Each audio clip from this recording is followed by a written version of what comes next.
Si vous nous regardez, vous assistez à la conférence internationale sur la propriété intellectuelle et place maintenant à la 4e et dernière table ronde de cette journée, la nouvelle lutte contre la contrefaçon, l'innovation au service de la défense des droits. Donc, je vous rappelle qu'on va prendre quelques questions à la fin de la session. Mais avant de présenter nos panélistes et passer la parole à Stéphanie Carr, notre modératrice, je vous propose de regarder cette vidéo et on en parle juste après.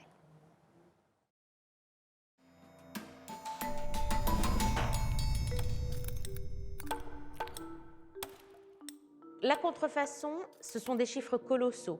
C'est 3% du commerce mondial, c'est 38 000 emplois perdus rien qu'en France, et ce sont des pertes fiscales très importantes puisque les contrefacteurs ne payent aucune TVA.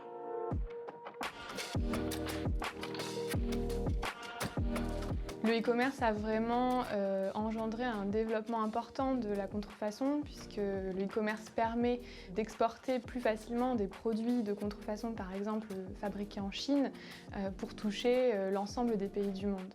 Sur les 11 derniers mois, 25 entreprises membres de l'UNIFAM ont fait déréférencer plus de 27 millions de produits de contrefaçon en ligne.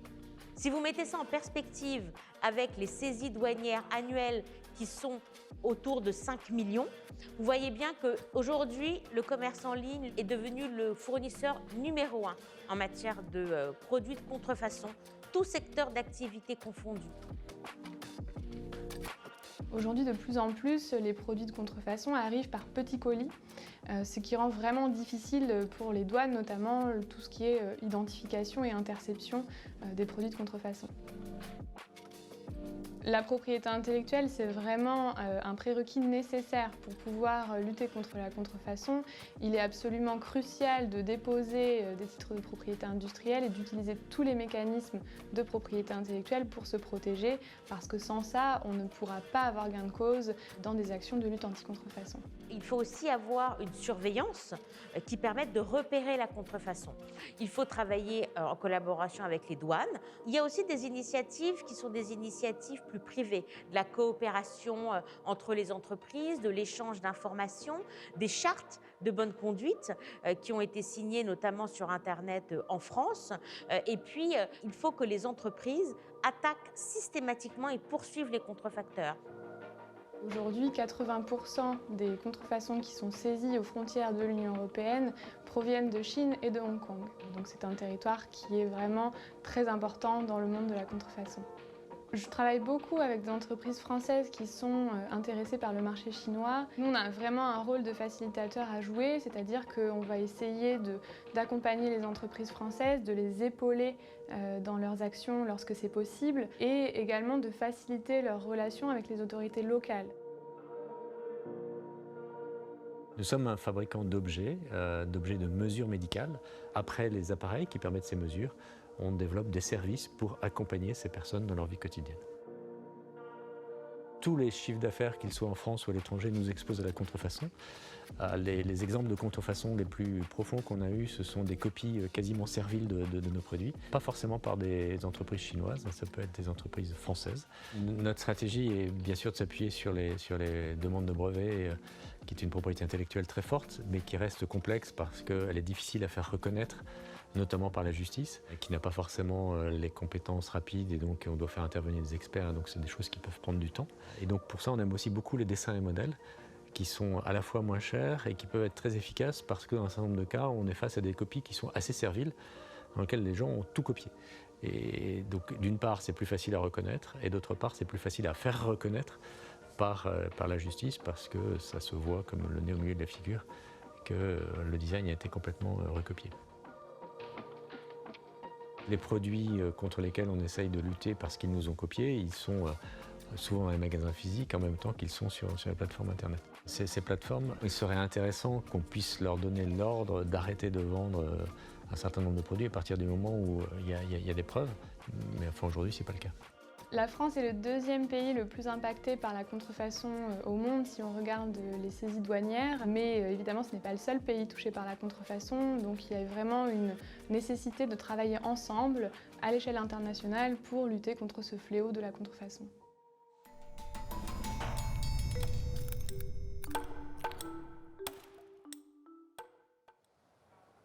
Et justement, pour en parler, nos intervenants sont avec nous et je vais passer la main à notre modératrice Stéphanie Carr, maître de conférence au Centre d'études internationales de la propriété intellectuelle. Elle est avec nous. Stéphanie, bonjour. Bonjour. Et on se retrouvera juste après pour quelques questions. Merci, Acha. Chers collègues, mesdames, messieurs, je suis très heureuse d'accueillir à cette table ronde d'éminents experts de la lutte anti-contrefaçon. Avant de vous présenter nos invités, juste un mot pour rassurer le public. Je ne suis pas le professeur Yann Bazir, directeur général du CEPI, qui, très positif de manière générale, l'est surtout au Covid aujourd'hui. Il m'a donc confié la représentation ici du Centre d'études internationales de la propriété intellectuelle et en accord avec les organisateurs, la modération de cette table ronde dédiée à la question de la contrefaçon. Le CEPI, Centre de formation et de recherche dédié à la propriété intellectuelle, est très fier d'avoir été associé en qualité de partenaire à ce colloque et d'avoir pu contribuer à cet événement, notamment sur les aspects scientifiques. Notre sujet, la nouvelle lutte contre la contrefaçon. Et pour aborder ce sujet essentiel, nous recevons par ordre de prise de parole M. Paul Mayer, directeur de l'Observatoire européen des infractions aux droits de la propriété intellectuelle à l'EIPO, l'Office de l'Union pour la propriété intellectuelle. Monsieur Mayer, nous vous remercions infiniment pour votre présence parmi nous depuis Alicante, si je ne me trompe pas. Vous succédera Monsieur Oscar Alarcón, secrétaire exécutif du comité des parties de la Convention Médicrime. Merci vivement pour votre participation à ce panel. En ligne depuis Strasbourg, il me semble. À mes côtés, Madame Corinne Cléostrat, sous-directrice des affaires juridiques et de la lutte contre la fraude de la Direction générale des douanes et droits indirects. Nous vous remercions d'avoir accepté l'invitation et de partager votre expérience si précieuse lorsqu'on sait l'importance des douanes dans la lutte contre la contrefaçon. Prendra la parole Monsieur Christian Peugeot, président de l'UNIFAB, l'Union des fabricants, et un grand merci à vous de bien vouloir partager vos nombreuses actions et celles de l'Association française de lutte anti-contrefaçon que vous représentez. Il est une association similaire en Italie, l'Indicam, et nous avons le plaisir et l'honneur d'en recevoir la secrétaire générale, Madame Lucia Toffanin, qui s'exprimera depuis Rome, me semble-t-il. Madame Marie-Laure Bonafou, responsable propriété intellectuelle de la maison de couture italienne Fendi, est également à nos côtés et nous la remercions d'avoir accepté de témoigner ici de l'expérience de la lutte anti-contrefaçon dans votre société. Merci pour votre présence. Et enfin, May Berthelot, Madame, merci de nous rejoindre. Vous êtes responsable de la lutte anti-contrefaçon et de la réputation pour deux sites fort connus, Le Bon Coin et Vide-Dressing. Et je suis sûre que vous saurez tenir en haleine le public jusqu'au bout de ce panel, puisque vous nous parlerez des plateformes et l'actualité est brûlante sur cette question. Mais permettez que je dise quelques mots sur la contrefaçon. C'est un délit civil et pénal qui sanctionne l'atteinte aux droits de propriété intellectuelle. Le projet de loi qui tend à moderniser la lutte anti-contrefaçon aujourd'hui en France parle de fléau. Le terme est fort, mais je crois que la réalité de la contrefaçon l'appelle. Des études montrent qu'aujourd'hui, la contrefaçon, notamment lorsqu'elle est réalisée à des fins lucratives, est très liée au grand banditisme, au crime organisé, au réseau en tout genre, au trafic. C'est donc un sujet sérieux, un sujet important, un sujet grave et nous en sommes convaincus. Nous tous réunis ici, vous y avez dédié vos vies professionnelles. Au CEPI, nous formons chaque année des générations de spécialistes de la propriété intellectuelle. Et cette propriété intellectuelle est le cœur, la raison d'être de l'INPI. Faisons le vœu aussi que les politiques se saisissent de cette question de la propriété intellectuelle et réjouissons-nous qu'aujourd'hui, nous puissions en débattre publiquement. Monsieur Oscar Alarcón, est-ce que vous nous entendez bien? Oui. On peut pointer un phénomène dans la contrefaçon, un phénomène un peu particulier. La contrefaçon de médicaments est très spécifique. Et vous avez une grande connaissance de cette convention essentielle pour nous tous, Médicrime. Et je vous invite à nous expliquer quelles sont les actions menées dans ce cadre au sein du Conseil de l'Europe. Et puis peut-être dans un deuxième temps, les coopérations qui existent au sein et avec l'Union européenne. Bonjour, tout d'abord, je voudrais excuser la présence de mon directeur, M. Jan Claesen, qui aurait dû participer dans cet événement, et c'est pour cela que j'ai pris sa place. Des empêchements professionnels font que M. Jan Claesen ne soit pas ici. Donc, le phénomène de la contrefaçon, c'est un phénomène, un fléau, comme vous avez dit tout à l'heure, très important, notamment la falsification aux contrefaçons, notamment des produits médicaux et des lits similaires. Il y a eu des statistiques effectivement auparavant données dans les vidéos qu'on vient de voir tout à l'heure. Je peux vous annoncer que pendant la pandémie du Covid-19, dans laquelle nous y trouvons encore, il y a eu un 38% effectivement des incidents liés à la contrefaçon ou bien falsification justement de ces produits médicaux. Depuis l'année 2016 jusqu'à l'année 2020, il y a eu un 38% justement d'augmentation dans le nombre des contrefaçons. Et au sein du Conseil de l'Europe, nous avons pris conscience que la falsification des produits médicaux, c'est un fléau effectivement exponentiel. La crise pandémique dans laquelle nous nous trouvons maintenant nous a alerté effectivement qu'il y a eu une falsification non seulement des produits médicaux, donc spécifiquement des vaccins, mais notamment des dispositifs médicaux, donc les masques, les testing kits, les gels hydroalcooliques, etc., etc.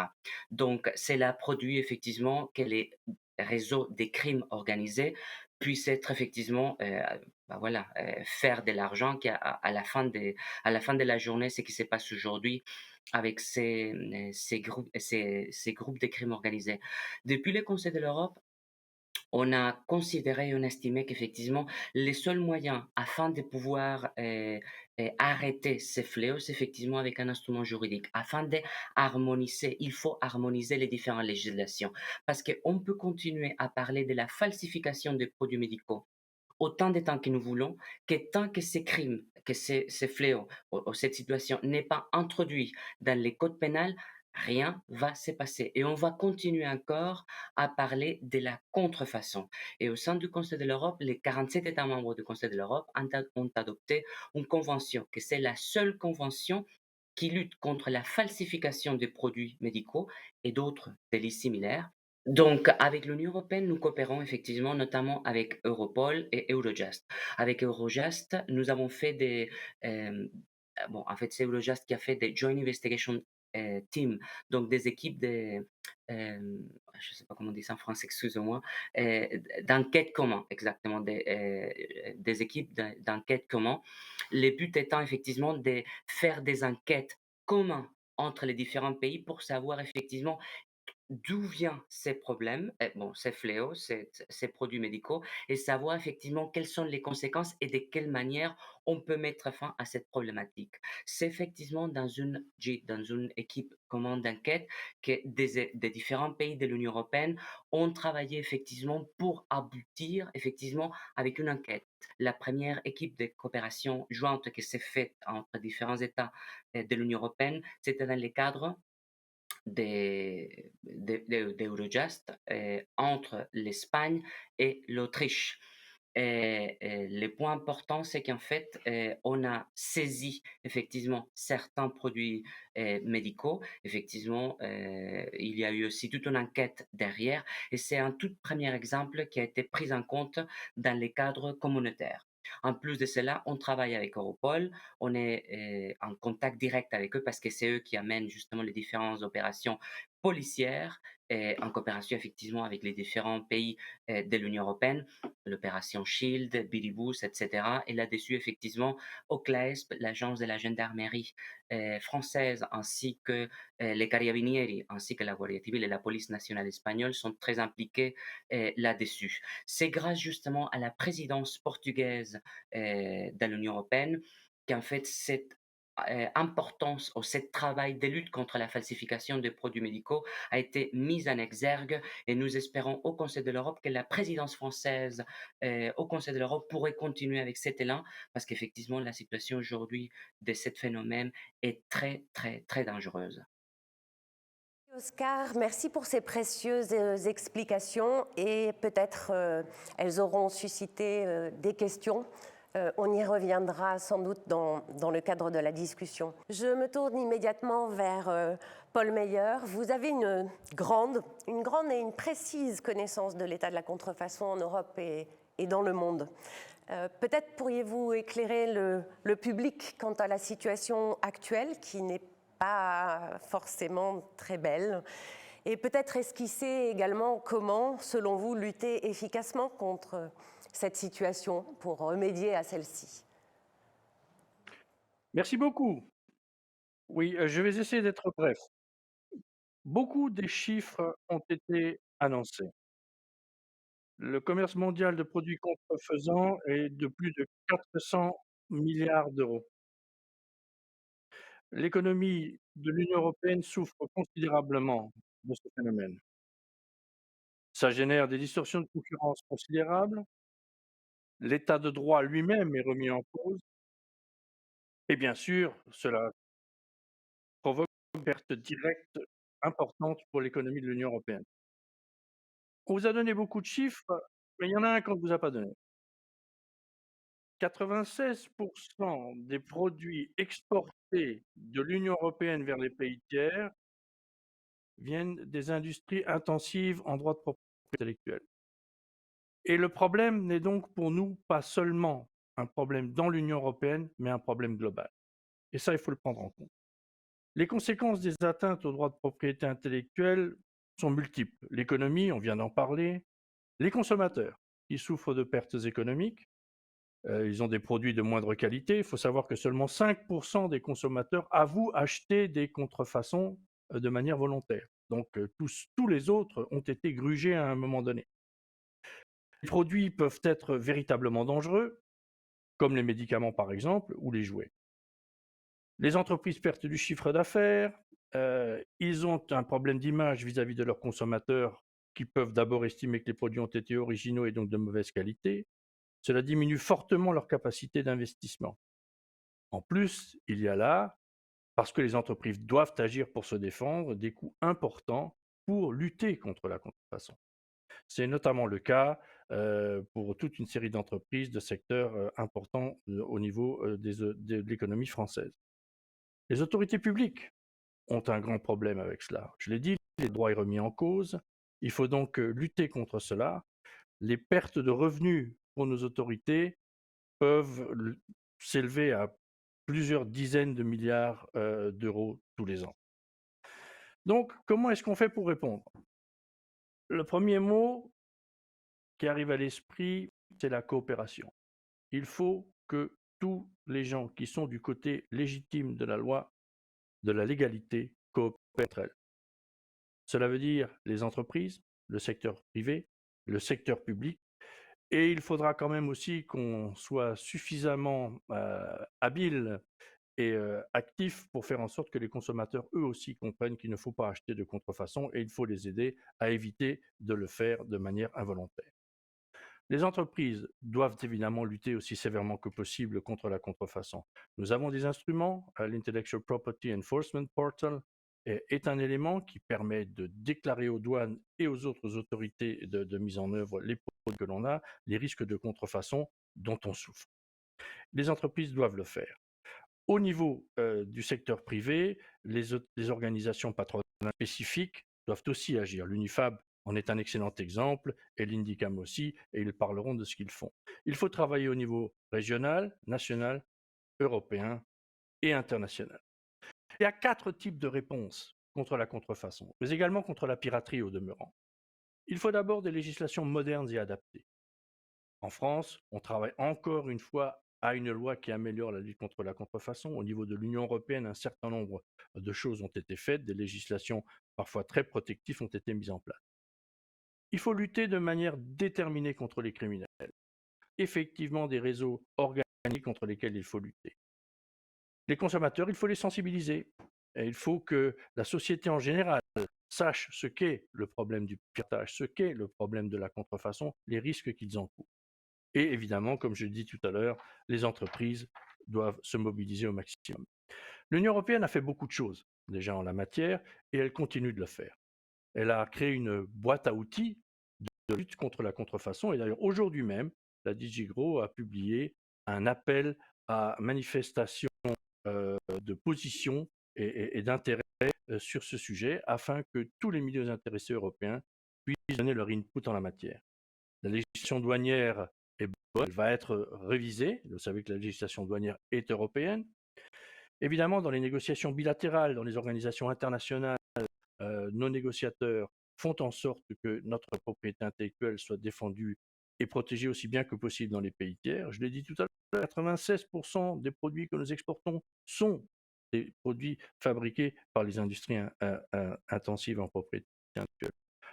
Enfin, sur la lutte, et je terminerai là-dessus, nous sommes très heureux que dans les priorités pour la lutte contre le crime organisé, ce qu'on appelle Impact, l'Union européenne a décidé cette année de mettre la lutte contre les crimes en matière de propriété intellectuelle parmi ses priorités. Et nous travaillons avec un certain nombre des intervenants qui partagent cette table ronde avec moi, et j'en suis très heureux, ainsi qu'évidemment Europol, Eurojust, Frontex, Olaf, la lutte contre la contrefaçon au niveau européen et au niveau international. C'est une priorité pour nous. Cela va aider aussi nos négociateurs à expliquer au monde entier que lorsqu'on demande de mieux protéger la propriété intellectuelle en Chine, dans le sud-est asiatique, dans les autres pays, que c'est une nécessité que nous aussi prenons pleinement en compte. Dans votre réponse et dans ces précisions très claires, une passion et évidemment, le temps nous est compté, on pourrait en discuter bien plus longtemps. Nous avons une vision panoramique et au niveau international, au niveau de l'Union.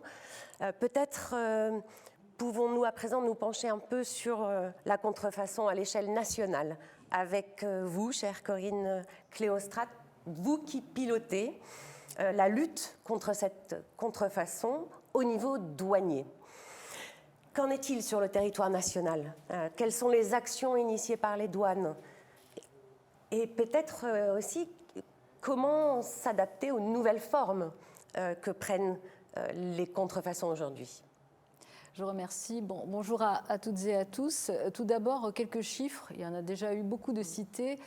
J'en reprendrai quelques-uns quand même pour illustrer le phénomène au niveau national. Alors en 2020, je crois que ça a été dit à un moment donné, on a saisi 5,6 millions de contrefaçons dans différents domaines, parce qu'aujourd'hui la contrefaçon n'épargne aucun domaine d'activité, aucun domaine économique. Et malgré la crise, malgré les restrictions de circulation que nous avons connues en 2020, eh bien, ce chiffre était en hausse par rapport à 2019. Plus de 60% de l'ensemble des constatations douanières ont été réalisées dans le fret express et le fret postal. Alors, ce n'est pas les plus grosses quantités, mais c'est les plus grands nombres de saisies. Les plus grosses quantités, évidemment, nous les réalisons sur le vecteur maritime et sur le vecteur routier. Alors, en tête de chapitre, si je puis dire, de ces contrefaçons, nous retrouvons largement en tête tout ce qui est vêtements. Tout ce qui est accessoires du vêtement, les chaussures, et très vite après, les jeux et les jouets, destinés à nos jeunes publics, ainsi que l'année dernière des masques évidemment, et puis aussi les équipements électriques, électroniques, les téléphones, les médicaments aussi bien sûr, arrivent dans ce panel de contrefaçons saisies. Alors comment lutter contre, alors vous avez évoqué le terme de fléau, et nous comme on est sur le terrain et qu'on lutte contre la contrefaçon, pour nous c'est un défi. Voilà, c'est un défi qui prend de l'ampleur. Alors, j'ai dit 5,6 millions en 2020. Eh bien, en 1994, alors ça vous semble loin, peut-être certains n'étaient pas nés, mais en 1994, nous saisissions 200 000 articles. Donc, si vous voyez l'expansion du phénomène, alors je ne vais pas vous annoncer les chiffres 2021, puisque notre ministre Olivier Dussopt va le faire dans quelques jours. Mais sans faire, allez, un peu teasing, je pense qu'ils seront quand même assez éclairants sur la dynamique d'évolution de la contrefaçon. Je regarde M. Peugeot en disant cela. Et comment faire alors? Comment lutter contre ce phénomène? Paul Mayer l'a dit, et je le rejoins totalement, il faut collaborer. Il faut collaborer avec les acteurs publics, et nous avons, et je salue l'INPI, l'Institut national de la propriété intellectuelle, parce que nous avons une convention avec eux, que nous avons renouvelé récemment et qui nous permet justement de renforcer cette protection des entreprises en les sensibilisant à la nécessité d'enregistrer leurs droits. C'est la première étape. Et puis, et là je m'adresse vraiment à toutes les entreprises, quelle que soit leur taille, déposer une demande d'intervention. Puisque les douanes, pour les douanes, aujourd'hui il y a, je donne un chiffre le plus récent possible, on est presque à 1500 demandes d'intervention qui sont valables en France. Je crois que le chiffre exact, c'est 1491 en 2021, en hausse par rapport à l'année précédente. Eh bien, c'est important pour nous parce que c'est dans ces demandes qu'on retrouve toutes les informations utiles sur le droit de la propriété intellectuelle et sur la façon pour nous de pouvoir détecter dans ce flux qui augmente, en particulier sur le e-commerce, de pouvoir détecter cette contrefaçon. Et puis, nous voulons aussi collaborer, bien sûr, avec les plateformes de vente en ligne pour qu'elles nous communiquent toutes les informations utiles sur les annonces qu'elles ont pu détecter, pour leur demander aussi de fermer les comptes pour pouvoir retirer des annonces et aussi pour modifier, disons-le, leurs conditions générales de vente et d'utilisation en disant que la vente de contrefaçon en ligne est interdite.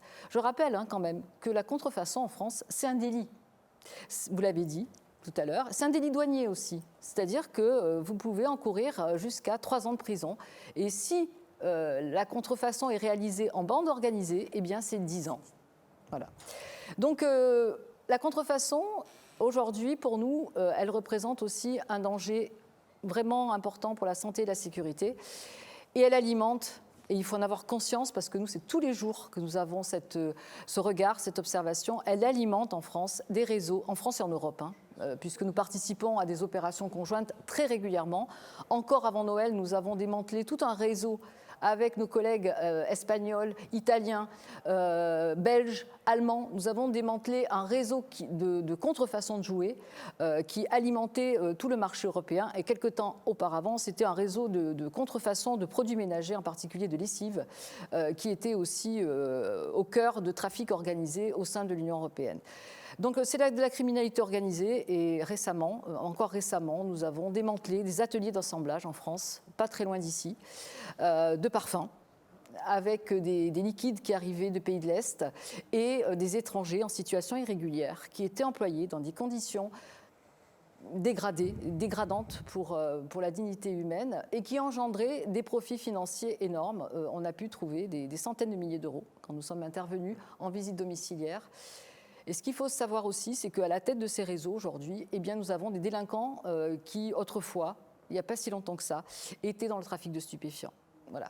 Donc c'est cette réalité aujourd'hui criminelle qu'il nous faut combattre. Et ce plan contrefaçon, qui est en vigueur depuis 2 ans, eh bien, nous permet, grâce à la collaboration des acteurs publics, des acteurs privés, de l'UNIFAB, que je salue, qui nous aide beaucoup dans la formation de nos agents des douanes. Aujourd'hui, grâce à ces formations, nous avons nommé des référents dans les régions et nous pouvons nous appuyer sur ce réseau pour mettre en œuvre ce plan qui bien donne des résultats, comme dévoileront les chiffres dans quelques temps. Merci, chère Corinne, pour la présentation de ce plan d'action et peut-être pourrons-nous y revenir au travers des questions. Dans ce contexte, à quels nouveaux défis sont confrontés les titulaires de droits, les entreprises qui produisent, qui fabriquent, qui innovent? Monsieur Christian Peugeot, je crois que je peux m'adresser au président de l'association de lutte anti-contrefaçon pour que vous nous apportiez des éléments de réponse. Écoutez, si on résume, c'est les chiffres qui ont été évoqués par ma voisine. Il y a une progression de 100 000 à 6 millions pratiquement, qui correspond à la réalité. C'est-à-dire qu'il y a quelques années, il y a une vingtaine d'années, la contrefaçon, c'était assez artisanal et c'était des produits qu'on ramenait de vacances. Bon, aujourd'hui, tout ça est complètement massif, industrialisé, de même que les produits contrefaits sont beaucoup plus proches de la réalité qu'autrefois. Donc, cette évolution-là est évidemment essentielle. Et la deuxième chose qu'on peut dire, c'est que, vous l'avez évoqué d'ailleurs, le mode de trafic a également beaucoup évolué, puisque le fret express permet effectivement de faire venir des produits plus facilement que... les douaniers ne sont pas toujours là, quoi. Bon. Donc, c'est pour ça que vous en attrapez beaucoup plus, mais il y en a plus qui passent à côté. Bon. Et justement, au regard de ces évolutions, Monsieur le Président, comment l'UNIFAP s'est adapté? Qu'est-ce qu'on peut prévoir ou qu'est-ce qu'on doit prévoir? Écoutez, en tout cas, il faut s'adapter. Alors, ce que je voudrais quand même aussi évoquer, c'est que les contrefacteurs, ça a été dit aussi rapidement, mais les contrefacteurs ne sont pas des spécialistes de la contrefaçon, mais ce sont en général des réseaux criminels qui utilisent la contrefaçon aussi parce que c'est moins puni. Donc, vous voyez ce que je veux dire? Donc, on a des démarches qui sont extrêmement lourdes, extrêmement mafieuses, on va le dire, contre lesquelles il faut se battre. D'ailleurs, ça a été évoqué, je crois, tout à l'heure. Le Covid permet aux contrefacteurs de nous apporter des nouveaux faux produits, et évidemment sans aucun problème pour eux. Bon. Donc, on est dans ce contexte-là. Et un point également quand même que je voudrais dire vis-à-vis duquel il faut qu'on se batte, c'est le fait que les contrefacteurs arrivent maintenant à proposer aux consommateurs, grâce à des photos des vrais produits, des produits contrefaits à des prix qui sont quasiment les vrais prix. Donc le consommateur pense que c'est le vrai produit, il l'achète. Alors là, il n'est pas déçu. Hein. Et donc, c'est encore un élément de plus. C'est-à-dire que le produit contrefait n'est pas un produit un peu médiocre, pas cher, mais ça peut aussi être un produit apparemment proche du vrai et cher. Voilà. Donc, c'est ce contexte-là. Tout ça, ça rend les choses, effectivement, très difficiles. Alors, qu'est-ce qu'on doit faire par rapport à ça ? Beaucoup de choses.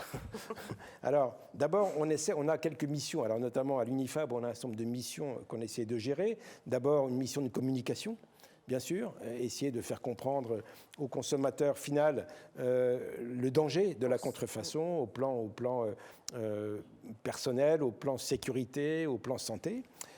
Et dans cette communication, d'ailleurs, ma voisine en face va parler tout à l'heure, est une personne parmi d'autres qui font passer ces messages qui sont sensibles.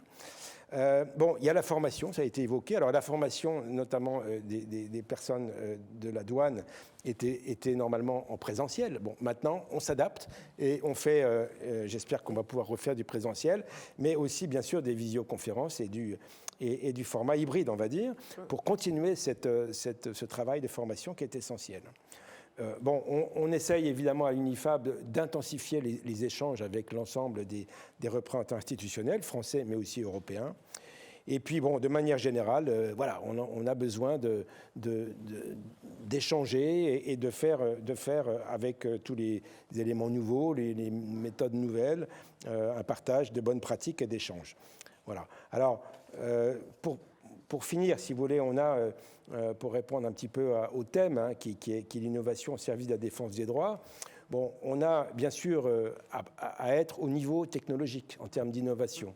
Donc, l'innovation technologique, on la met en place avec l'UNIFAB Lab, qu'on a créé avec beaucoup de nos partenaires, avec beaucoup d'entreprises, mais aussi des start-up innovantes, avec des solutions innovantes. Alors, je vais citer la blockchain, la traçabilité, la sécurité, l'authentification par les marques. Tout ce sont des thèmes qu'il faut gérer. Et puis, il y a l'aspect législatif. Alors, l'aspect législatif, bon, en France, ça se passe pas mal, là, puisqu'au niveau national, il y a une proposition de loi sur la modernisation de la lutte contre le contrefaçon. Donc, c'est les deux députés, Christophe Blanchet et Pierre-Yves Bournazel. Finalement, ça a été adopté actuellement à l'unanimité. En tout cas, pas tout n'a été accepté, mais pas mal de thèmes. Ça doit passer au Sénat et revenir. Mais enfin, on peut penser là qu'on a fait un premier pas. Très bon. Au niveau européen, c'est moins bien. Disons les choses telles qu'elles sont. Le Digital Services Act, qui est très important, c'est mal parti. C'est mal parti puisque finalement, le Parlement européen, ils n'ont pas encore bien compris. Alors, il y a un certain nombre de points clés qu'on veut faire passer et qui n'ont pas été acceptés. C'est la transparence et l'information des consommateurs, la vérification de l'identité des vendeurs et la suspension définitive des comptes frauduleux. Ça apparaît évident. Tout le monde n'a pas encore bien compris. Donc, on va continuer à se battre pour faire comprendre cela au niveau européen. Voilà. Et je finirai avec peut-être un petit point sensible. C'est l'univers numérique. Tout le monde maintenant passe au digital. Et il y a un univers numérique avec, par exemple, les métaverses ou les NFT. C'est des mots que moi, il y a quelques mois, je ne connaissais même pas. Bon, qui posent des problématiques tout à fait sérieuses pour le droit de la propriété intellectuelle. Alors, c'est quoi ces problématiques? Quel droit? Droit d'auteur, droit des marques, dessin et modèles. Bon. Quelle législation invoquer pour se défendre? Quel mode opératoire pour protéger ses droits dans cet univers? Et puis, comment faire en sorte que l'on ne vole pas une création? Voilà, des questions un peu métaphysiques. Bon, mais voilà, donc tout ça, c'est pas gagné encore, mais ce sont des questions auxquelles il faudra répondre à l'avenir et si possible de manière positive. Oui, un grand merci, Monsieur Christian Peugeot. Madame Lucia Toffanin, nous avons pu voir quelles étaient les actions à l'échelle française de cette association. Vous êtes au sein d'une institution équivalente. Peut-être pourriez-vous nous préciser quels sont les impacts de la contrefaçon sur l'économie italienne et puis les actions que votre propre organisation mène sur ce terrain. Hi, hello, I'm so sorry I don't speak French. Oui, bonjour et désolé, je ne parle pas le français et peut-être que je suis la seule à ne pas le faire parler. Merci quand même de votre invitation. Oui, en Italie comme en France, nous sommes très impactés par la contrefaçon et surtout en ce qui concerne les crimes de la propriété intellectuelle. Peut-être parce que l'excellence de notre industrie est telle et notre commerce est tel. Et donc,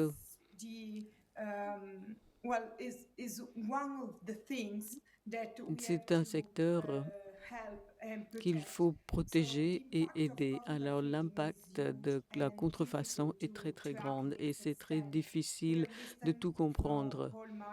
Nous avons entendu Paul Meyer et Jan Claessen. Et juste pour vous dire qu'en Italie, cela vaut 10,5 milliards en ce qui concerne l'économie italienne avec ces contrefaçons. Donc, l'impact est extrêmement élevé en ce qui concerne le chômage et les commerces.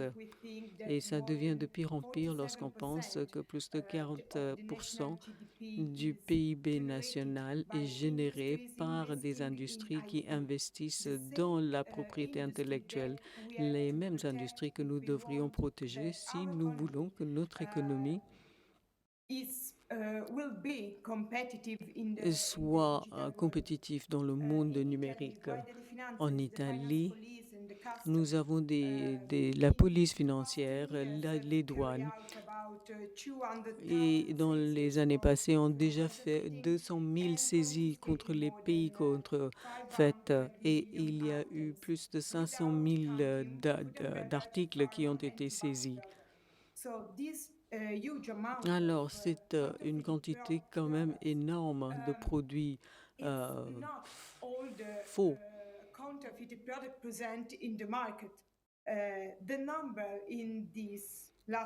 Les nombres depuis quelques années sont en pleine augmentation. Les nombres d'articles ont connu une augmentation.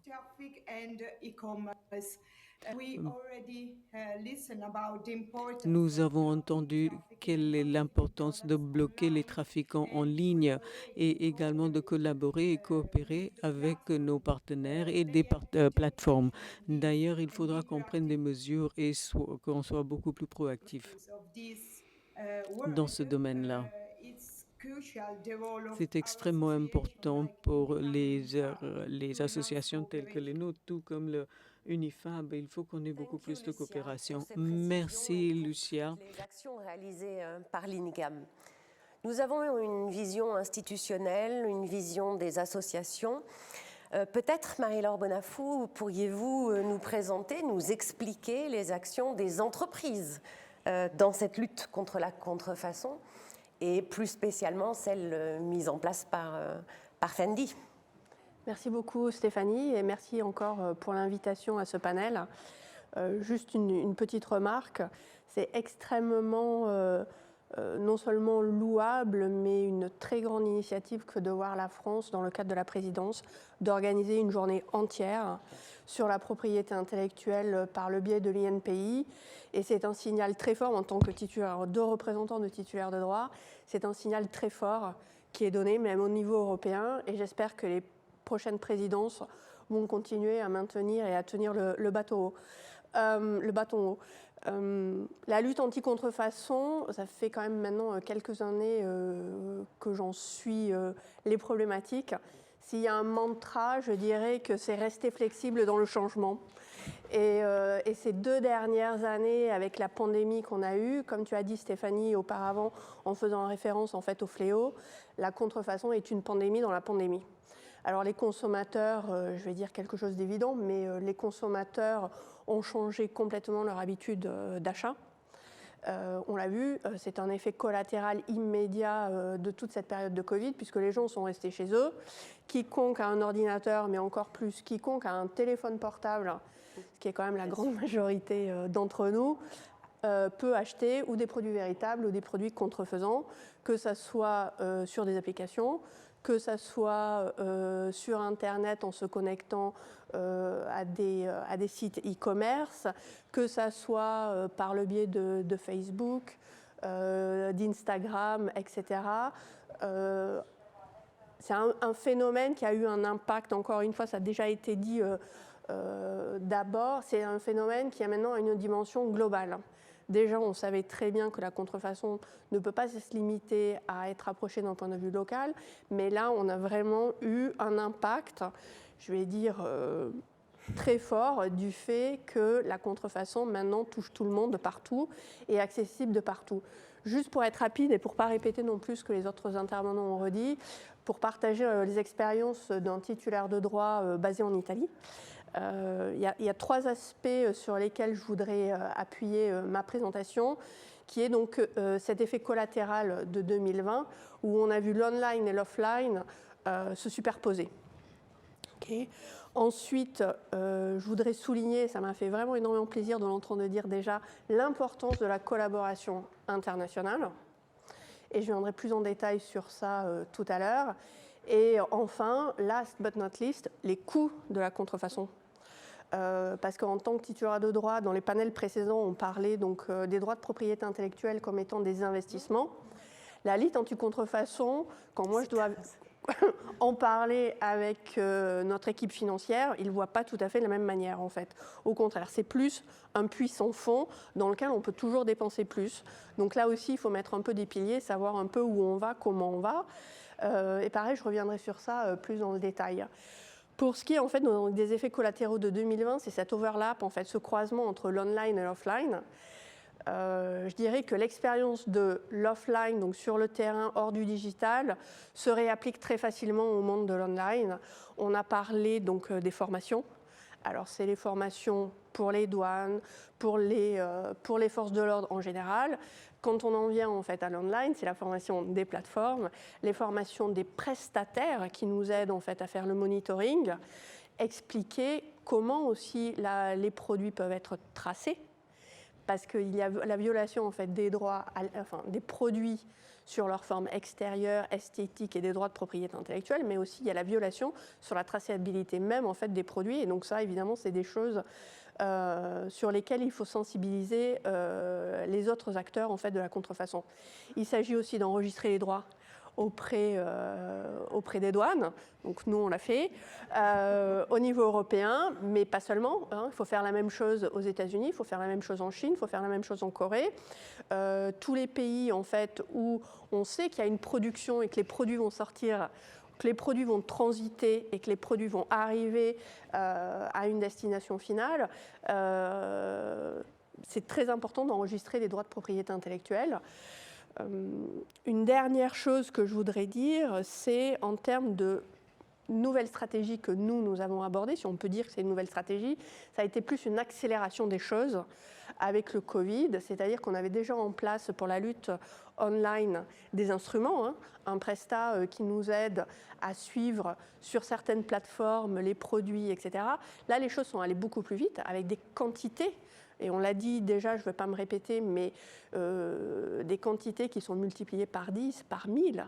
Okay, ça veut dire aussi une sophistication dans la manière avec laquelle les produits sont présentés. Et là aussi, M. Peugeot l'a indiqué précédemment, le consommateur est un peu... et là aussi, dès le départ, il peut y avoir de la fraude, c'est-à-dire que ce qui est présenté n'est pas forcément en fait, ce qu'il va recevoir, quoi.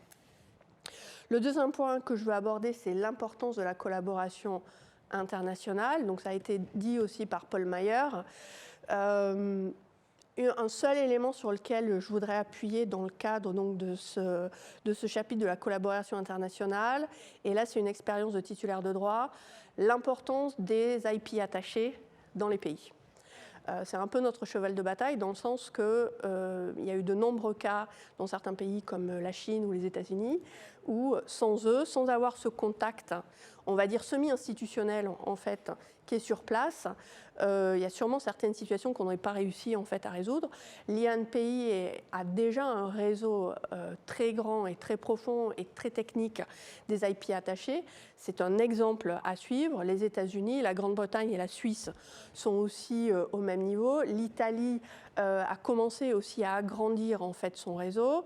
Au niveau européen, il y a toujours en fait, un interlocuteur européen, en tout cas dans les pays stratégiques. Je pense que c'est encore plus important pour les PME. C'est-à-dire qu'une petite PME française qui se retrouve à avoir de la contrefaçon en Chine sur un brevet ou sur une marque qui est son élément vital en fait, de vendre ses produits, a besoin d'avoir un interlocuteur qui va l'aider un peu à naviguer dans les méandres des procédures en fait, du pays. Alors, en tant que titulaire de droit et représentant de titulaire de droit d'une grande société, évidemment, on a les moyens d'avoir des représentants sur place et de nous aider pour ça. Mais encore une fois, j'espère aussi dans le cadre de la présidence française et même plus tard, ces rôles des IP attachés va être encore plus valorisé et publicisé. Le dernier point, les coûts. On en a parlé aussi un peu avant et dans d'autres panels. Alors les coûts, il y a 3 éléments. Un premier, c'est de toute façon, on ne peut pas respecter et défendre, on va dire, des violations de droits si le droit n'existe pas. Donc il faut avoir des droits enregistrés, valides, maintenus, renouvelés. Ne pas oublier de renouveler ses droits. Okay. Donc ça, c'est la première chose. Donc ça coûte cher. On a parlé avant des dessins à modèle. Un dessin à modèle, ça coûte un peu plus cher quand même qu'une marque. Et surtout, ça dépend du pays. Ce n'est pas le même régime et ce n'est pas la même façon en fait, d'enregistrement, d'examination du droit selon un pays ou un autre. Donc ça aussi, c'est à prendre en compte dans le cadre d'une stratégie de propriété intellectuelle. Le deuxième coût, c'est le coût du monitoring. Et là, je m'adresse plus à l'aspect online. Oui, il faut avoir des prestataires techniques, des gens qui ont les instruments, qui ont des bases de données, qui ont des matrices en fait, qui éduquent leurs engins, je vais appeler ça comme ça en fait, à reconnaître déjà un produit original, à reconnaître quels sont les éléments essentiels du produit original sur lequel aussi des droits de propriété intellectuelle sont attachés. Et une fois que la machine est éduquée, en fait, chercher dans les méandres de toutes les plateformes et retrouver en fait ces produits pour pouvoir, et là on en revient, trouver les vendeurs, trouver d'où ils viennent, etc., etc. Le dernier point, et je terminerai sur ça, qui est un sujet peut-être un peu délicat, mais et alors là c'est plus le côté offline, c'est le coût lié à la destruction des produits. au stockage et à la destruction des produits. Parce qu'une fois que les produits ont été saisis, le travail a été fait, etc., qu'une décision a été rendue, au niveau européen, donc il est prévu qu'éventuellement ça peut être aux frais en fait, des titulaires de droit. Chaque pays encore a une interprétation un peu différente. Certains pays ont déjà mis sur place des grilles de coûts. Alors on le sait en France, on le sait en Allemagne, donc c'est bien parce que moi encore une fois, pour une société, je dois répondre en fait au directeur financier et lui expliquer pourquoi à la fin de l'année, un budget qui était de 100 est passé à 50 000 parce que j'ai eu des coûts de destruction qui ont fait que mon budget a augmenté. C'est quelque chose, voilà, là c'est une question ouverte. Je pense que c'est vraiment quelque chose sur lequel il y a encore du travail à faire au niveau européen, à assurer une transparence du calcul de ces coûts. On parle de compliance pour les entreprises, je pense que là c'est important aussi d'avoir la compliance sur ça. Les prestats en fait qui sont utilisés pour détruire en fait les produits. Donc voilà, je termine ma présentation sur une question ouverte et je vous remercie encore une fois de m'avoir écoutée. Merci infiniment, chère Marie-Laure. Je pense que vos propos trouvent un écho parmi nos auditeurs et trouve un écho aussi, ou un prolongement, me semble-t-il, dans le questionnement du rôle des plateformes. Cher Berthelot, est-ce que vous pouvez nous dire quelles sont les actions que vous menez au sein des plateformes dont vous vous occupez pour limiter la diffusion de la contrefaçon ? Merci beaucoup. Alors je vais commencer par un petit peu de contexte. Donc on va repartir en 2018 avec deux plateformes. Donc d'un côté Vide-Dressing qui est la plateforme spécialisée dans la mode et le luxe de seconde main, avec garantie satisfait ou remboursée, une équipe dédiée à la lutte anti-contrefaçon, etc., etc. Et de l'autre côté, Le Bon Coin, le leader de la petite annonce, un Français sur deux qui l'utilise aujourd'hui. Et puis fin 2018, donc Vide-Dressing, la plateforme de laquelle je viens à l'origine, est rachetée pour deux choses. La première, c'est le virage transactionnel. C'est-à-dire aujourd'hui la possibilité de payer en fait sur Le Bon Coin, d'avoir vraiment des transactions qui sont suivies et plus simplement la petite annonce et on prend le numéro de téléphone de la personne et on entre en contact avec. Et puis, donc après ce virage transactionnel, récupérer le savoir-faire des équipes Vide-Dressing. Donc tout ça a commencé début 2020 pour mon équipe, donc mon équipe chargée de la lutte anti-contrefaçon. Et là, ça a été un véritable défi, un gros challenge pour nous, pour plusieurs raisons. On partait donc d'une plateforme qui est déjà pas si petite, mais on arrive sur le géant, avec entre 800 000 et 1 million d'annonces qui sont déposées chaque jour sur 73 catégories et 29 millions d'utilisateurs par mois qui viennent. Donc c'est énorme et pour nous, ça a été un challenge de taille et surtout de voir tous les process, toutes les connaissances, toute l'expertise qu'on avait précédemment, comment on allait pouvoir la rendre scalable et l'adapter sur des volumes aussi énormes. Voilà. Donc en fait, on a mis en place cette stratégie au début de la pandémie. C'était un moment merveilleux qui s'est basé donc sur 4 piliers. Donc en partant de l'expertise de Vide-Dressing, avec d'abord tout un travail qui a été effectué sur les mots-clés. Donc tous les mots-clés qui pouvaient nous permettre en fait de repérer des contrefaçons. Les modèles qu'on a couplés avec des seuils de prix. Pourquoi ? Parce qu'on sait que les contrefacteurs aiment bien reproduire les modèles qui cartonnent. Comme chez Fendi, voilà. Donc ça, c'était un autre point. Et ensuite, bien sûr, les catégories de produits. On sait bien qu'il peut y avoir un seuil de prix qui sera différent selon si c'est un sac à main, selon si ce sera une montre, des AirPods, etc. Et tout ça, ce sont des informations qu'on a intégrées dans des algorithmes de sorte à justement détecter, donc bloquer ces produits contrefaisants. On a ajouté en plus des informations générales, donc des astuces, tout ce genre de choses, pour un contrôle humain qui est effectué a posteriori en cas de signalement par des utilisateurs ou des titulaires de droit. Et est-ce que toute cette stratégie, ça vous a conduit à mettre en place une solution particulière impliquant une collaboration avec les titulaires de droit ? Alors, depuis toutes ces années, moi, je suis convaincue qu'il est absolument nécessaire qu'on collabore tous et main dans la main. Je pense que le process de notice and takedown ne fonctionne pas du tout. Et que pour que ça marche, on doit tous entrer en contact et justement passer au-delà de ça. Et c'est la décision qu'on a prise qu'on a prises au sein de l'entreprise et de créer ce programme donc Handshake qui permet à tous les titulaires de droits ou leurs service providers de en fait avoir un compte Le Bon Coin et d'aller signaler les annonces pour contrefaçon sur le site. Ces annonces passent directement en fil prioritaire et sont supprimées en général en quelques minutes ou en quelques heures. Donc on a quand même fait un sacré progrès et il n'y a plus besoin de tout ce process très compliqué. L'autre point qui était très important, c'est que ça nous permet aussi de récupérer beaucoup d'informations des titulaires de droits ou des service providers qui vont nous donner ensuite des mots-clés, des profils qui vont repérer, tout plein d'informations qui nous après vont vraiment nous aider dans l'élaboration de ces algorithmes qui sont en plus apprenants. Donc ça, c'est très important. Et je rebondis sur ce que Marie-Laure disait. Il faut aussi se rappeler que même pour les plateformes, la lutte anti-contrefaçon, ça a un coût. Ça a un coût qui est conséquent et c'est difficile de justifier, d'autant plus dans une entreprise privée, quel est le ROI que je fais, que mon équipe provoque. Ça, c'est très compliqué. Voilà. Je vais clôturer sur quelques chiffres qui sont quand même importants et que nous n'avons jamais publiés. Donc c'est très intéressant. En 2021, mon équipe a procédé au blocage ou suppression de 71 millions d'euros de produits contrefaisants, uniquement sur le site Le Bon Coin.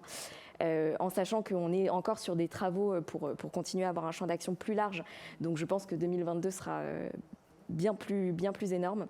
Sur les catégories images et son, électronique et mode, bien entendu, accessoires, bagagerie, souliers, etc.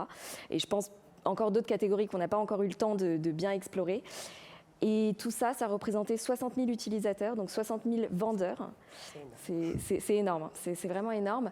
Et notre dernière victoire, qui a été en octobre 2021, le changement de nos process pour entraîner de véritables sanctions sur ces utilisateurs qui désormais, donc je ne révélerai pas comment, ni les seuils, etc., mais sont bloqués du site pour un délai très long. Donc ça, c'est une très grande victoire pour nous. Voilà. Un grand merci, Germé. Je crois que le témoignage apporte un éclairage. Et je suis sûre que les développements de chacun vont susciter la réflexion, peut-être des questions.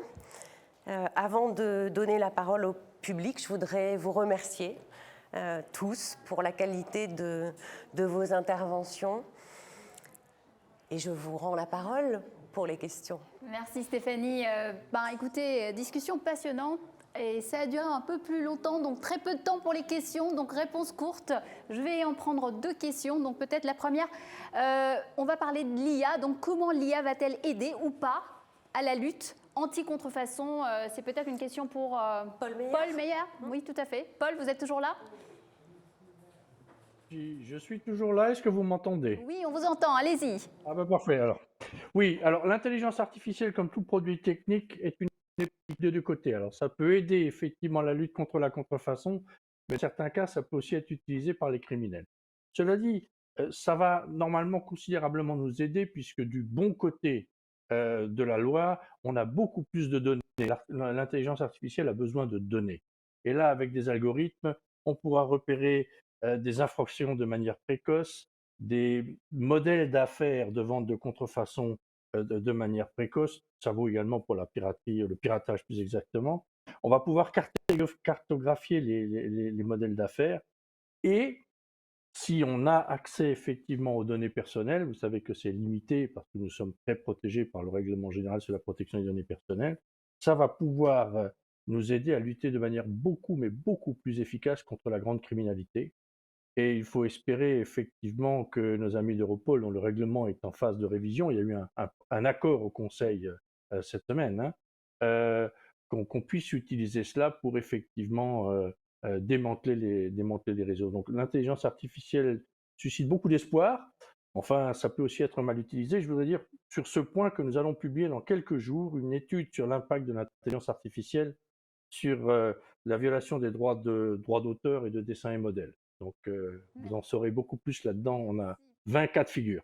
Merci beaucoup Paul, on va suivre ça avec beaucoup d'attention. Peut-être juste une dernière question, vous parliez justement d'intelligence artificielle qui va pouvoir aider dans cette lutte contre la contrefaçon, mais il y a aussi la coopération à l'international. Corinne, peut-être cette question, vous nous parliez du travail de coopération à l'international des douanes. Peut-être un bel exemple qui illustre justement cette coopération hors Europe. Vous avez quelque chose en tête très rapidement?